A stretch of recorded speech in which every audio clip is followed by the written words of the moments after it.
revue de presse. Bienvenue à la revue de presse spéciale sur ITFM Centre et Cam News 24 émettant depuis Garoua, offerte par MBF Media Productions. Il s'agit des tri-hebdomadaires Dikalo et Challenge Hebdo. Démarrons par le tri-hebdomadaire Dikalo à la une. Issa Chiroma Bakary accuse, lâché par ses lieutenants. Dans un communiqué rendu public, le président national du FSNC dit être victime d'un complot politique après sa sortie du gouvernement, c'est-à-dire à la page 2 du tri-hebdomadaire Dikalo. Le FSNC fragilisé donc, Issa Chiroma accuse, dans un communiqué bien évidemment signé et rendu public le 9 juillet 2025 par le président national du FSNC. Il dit percevoir la main criminelle du pouvoir derrière les démissions en cascade enregistrées dans les rangs de son parti politique. Lâché par ses lieutenants donc, des défections à l'appel. Plusieurs cadres et militants quittent la barque, fragilisant davantage le parti dont Chiroma Bakary Issa semble seul à affirmer qu'il est debout, structuré et engagé dans la défense de ses idéaux. Toujours avec le tri-hebdomadaire Dikalo, présidentiel 2025, le MDR et l'ANDP choisissent Paul Biya. Les délégations de ces deux formations politiques ont été reçues tour à tour ce jeudi 10 juillet 2025 par le président de l'Assemblée nationale et par le ministre d'État, secrétaire général de la présidence de la République, Ferdinand Ngongo. Opposition, 6 leaders signent une déclaration commune. Pour en savoir davantage, direction le tri-hebdomadaire Dikalo. Digitalisation des LECAM, des listes électorales disponibles en ligne. Il est désormais possible de vérifier son inscription sur la liste électorale à partir de son téléphone smartphone ou de son ordinateur. Inscription sur les listes électorales, une ONG lance les initiatives à résultats rapides. Concours ville propre, Kribi premier, vainqueur du prix de l'océan. Barrage de Kiko, les projections du gouvernement pour une livraison en 2033. Le gouvernement camerounais envisage de lancer des travaux de construction du barrage hydroélectrique de Kiko en 2027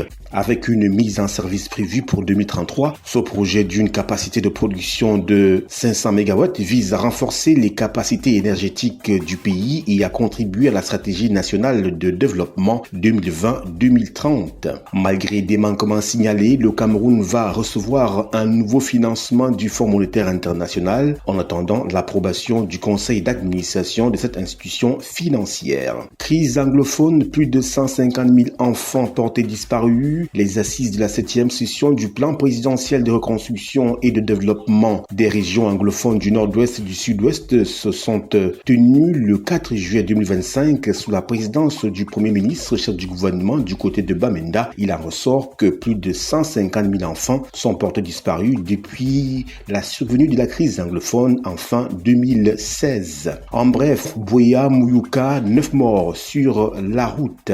Intelligence artificielle, le gouvernement cible 12 000 emplois d'ici 2040. Transformer le Cameroun en un hub de référence en intelligence artificielle en Afrique à travers des solutions souveraines, inclusives, durables et ancrées dans les valeurs africaines. C'est l'objectif visé par le pays, selon la ministre des Postes et Télécommunications, Minette Libom-Diliken, s'exprimant à l'occasion de la cérémonie officielle de lancement de la stratégie nationale d'intelligence artificielle le 7 juillet 2025 à Yaoundé. Babadjou, le centre artisanal, est une curiosité touristique, nous dit le tri-hebdomadaire Dikalo. Nialan de Kouti, un calvaire pour affronter les nids de poules. Circuler sur cet axe routier de l'arrondissement de Douala 3e est devenu un chemin de croix. La psychose des accidents hante les usagers. Préservation du patrimoine routier, le ministre Nganou Djoumessi dit non aux cimenteries. Industrie avicole, 2 ministres pour inaugurer une ferme pas comme les autres. Il s'agit d'un complexe agro-industriel construit à Bamendjou dans la région de l'ouest de Cameroun pour un coût de 6 milliards de francs CFA et une capacité de production de 75 000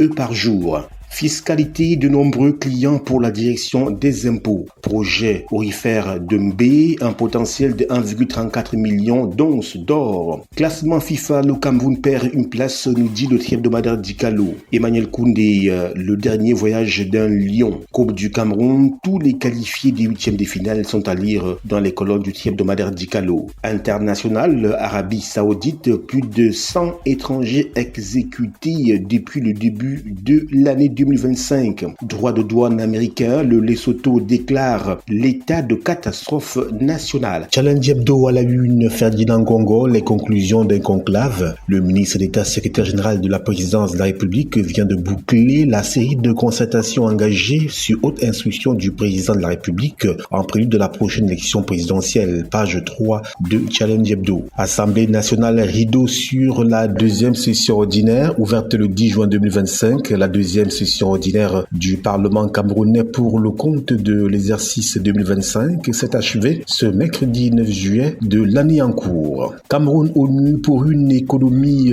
bleue durable en marge des travaux de la conférence internationale sur l'économie bleue durable dans le golfe de Guinée. Le ministre des Relations extérieures, son Excellence le jeune Bella Bella, a accordé ce mercredi 9 juillet 2025 une audience à Madame Amina Mohamed, vice-secrétaire général des Nations Unies sur la question. Palais de l'unité, ce qu'il faut retenir des consultations de Ferdinand Ngongo est à lire dans les colonnes de Challenge Hebdo. Présidentielle 2025, on attend la convocation du corps électoral. Elle clôturera les opérations d'inscription sur les listes électorales. Barrage de Kiko, 500 MW mise en service prévu pour 2033. On en sait donc un peu plus sur le projet de construction du barrage de Kiko dans le département de la Sandaga-Maritime, région du littoral, d'une capacité de production de 500 MW. Le démarrage effectif des travaux est prévu pour l'année 2027 et la mise en service est programmée en 2033. Budget 2026-2028, les infrastructures et l'énergie préoccupent les sénateurs. Formation sur les finances publiques, un séminaire pour garantir la gestion transparente des ressources, nous dit Challenge Hebdo. Fiscalité, plus de 300 000 nouveaux contribuables enregistrés en 10 ans, l'information est du ministère des Finances.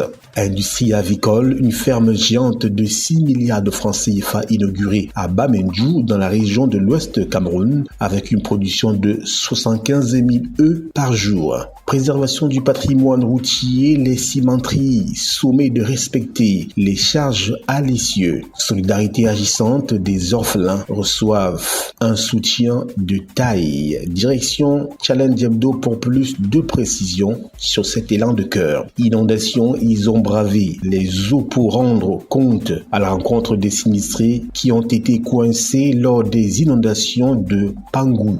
Tronçon Nialando-Koti, le calvaire des usagers et des automobilistes. La psychose des accidents hante les usagers en cette période de vacances. Centre hospitalier régional des Bolova, vaste campagne de dépistage gratuit des cancers. L'hôpital de référence de Ngalan va servir de cadre à une vaste campagne de consultation gynécologique gratuite et de dépistage des cancers gynécologiques du 7 au 18 juillet 2025. Elle sera suivie d'une grande campagne de chirurgie gynécologique du 22 juillet au 28 août 2025 également. Toujours avec Challenge Hebdo, une approche vers le social, nous fêtons savoir. CAN féminine 2025, nous sommes en sport. Football, 3 gros favoris pour un nouveau trophée. Brève Coupe du Cameroun, les premiers qualifiés des huitièmes de finale sont connus. À l'international, Donald Trump, 5 présidents africains font l'étalage de la richesse de leur sol.